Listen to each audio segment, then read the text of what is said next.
अस्सलाम वालेकुम। இன்னைக்கு நம்ம ஹபிஸ் கிச்சன்ல வெண்டைக்காவும் கடலைப்பருப்பும் வச்சு சூப்பரான ஸ்நாக்ஸ் ரெசிபி தான் பார்க்க போறோம். வெண்டைக்காய் சாப்பிட மாட்டேங்கிற சின்ன பசங்களுக்கு இதே மாதிரி செஞ்சு கொடுத்தனா நல்ல விரும்பி சாப்பிடுவாங்க. வாங்க அது எப்படி பண்ணலாம்ங்கறத பார்க்கலாம். 150 கிராம் கடலைப்பருப்பு எடுத்து 4 மணி நேரம் ஊற வச்சிருக்கேன். இப்போ இதை ஒரு மிக்ஸி ஜார்ல சேர்த்து அரைச்சிரலாம். தண்ணி இல்லாம தான் சேர்த்துக்கற போறேன்.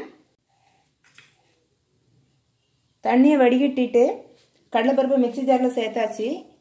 அதுக்கு ஒரு துண்டு இஞ்சி எடுத்திருக்கேன், ஒரு வத்தல் எடுத்திருக்கேன், 2 வெள்ளைப்பூண்டு, சின்னதாக பட்டை எடுத்திருக்கேன், கொஞ்சமாக பெருஞ்சீரகம் எடுத்திருக்கேன். இதை எல்லாத்தையும் மிக்ஸி ஜாரில் போட்டு அரைச்சிட்டு வந்துடலாம். மிக்ஸி ஜாரில் அரைச்சிட்டு வந்துட்டேன். தண்ணி எதுவுமே சேர்க்கலை. இப்படி 1-2 தான் அரைச்சிருக்கேன். இப்போ இது ஒரு பவுலுக்கு மாற்றிக்கிறேன்.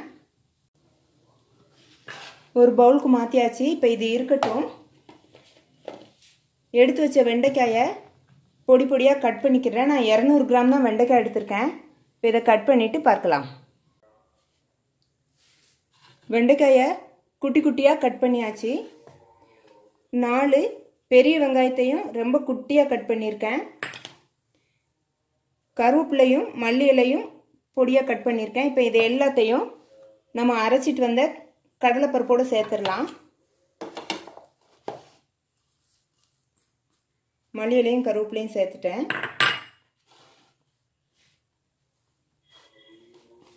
கட் பண்ண பெரிய வெங்காயத்தையும் சேர்த்துடுறேன்.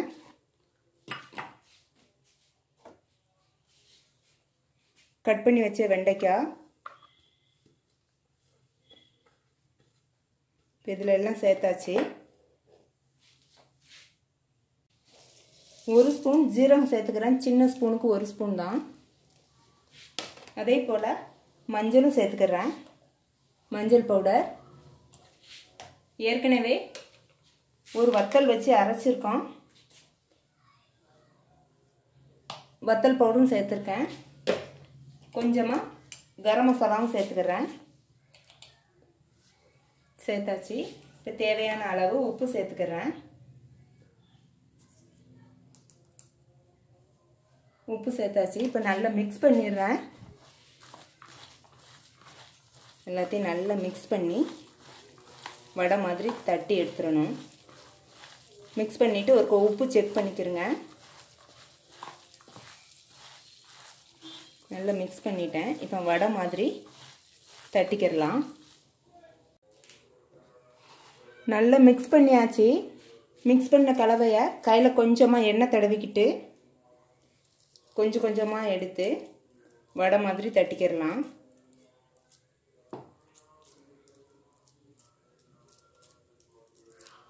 கொஞ்சமாக எடுத்து இப்படி வடை மாதிரி தட்டியிருக்கேன். அதே மாதிரி பிளேட்லேயும் கொஞ்சமாக எண்ணெய் தடவிருக்கேன். அப்போ தான் இது நம்ம எடுக்கும்போது ஈஸியாக எடுக்க வரும். எல்லா மாவையுமே இப்படி வடை தட்டி வச்சுட்டு பொரிச்சோம்னா ஈஸியாக இருக்கும். அதனால் எல்லாத்தையும் தட்டி எடுத்துகிட்டு பார்க்கலாம். ஒரு பிளேட்டில் வடை தட்டி எடுத்து வச்சுட்டேன். அதே டைமில் எண்ணெய் ஹீட் ஆயிடுச்சு. இப்போ ஒன்றுனா எடுத்து எண்ணெயில் போட்டுடலாம்.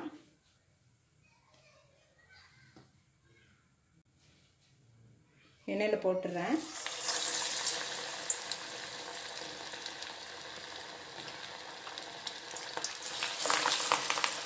ஒன்றுனா எண்ணெயில் இறக்கியாச்சு. நல்லா வேகட்டும். பொரிஞ்சதுக்கப்புறம் பரட்டி விடுவோம். ஒரு பக்கம் பொரிஞ்சிருச்சு. பரட்டி விட்டுக்கிறேன்.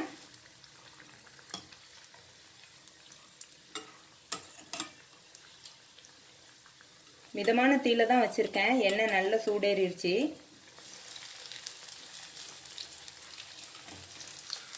எல்லாத்தையுமே பரட்டியாச்சு. இந்த பக்கம் நல்லா பொரியட்டும். பொரிஞ்சதும் எடுத்துடலாம். 2 பக்கம் நல்லா பொரிஞ்சிருச்சு. இப்போ இதை எடுத்துடுறேன். இதை எடுத்துட்டு மீதம் இருக்க மாவுலையும் இதே மாதிரியே வடை போட்டுடலாம்.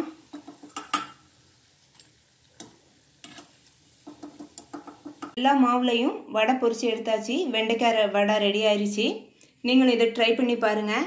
வெண்டைக்காய் சாப்பிடாத பசங்களுக்கு இதை செஞ்சு கொடுங்க. ஸ்கூல் விட்டு வர்ற பசங்களுக்கு டீயோடு இதை சாப்பிட்றதுக்கு ரொம்ப டேஸ்ட்டாக இருக்கும். நீங்கள் ட்ரை பண்ணி பார்த்துட்டு எப்படி வந்துச்சுன்னு கமெண்ட்டில் சொல்லுங்கள். இந்த வீடியோ பிடிச்சிருந்தா லைக் பண்ணுங்கள், ஷேர் பண்ணுங்கள், சப்ஸ்கிரைப் பண்ணுங்கள். அஸ்ஸலாமு அலைக்கும்.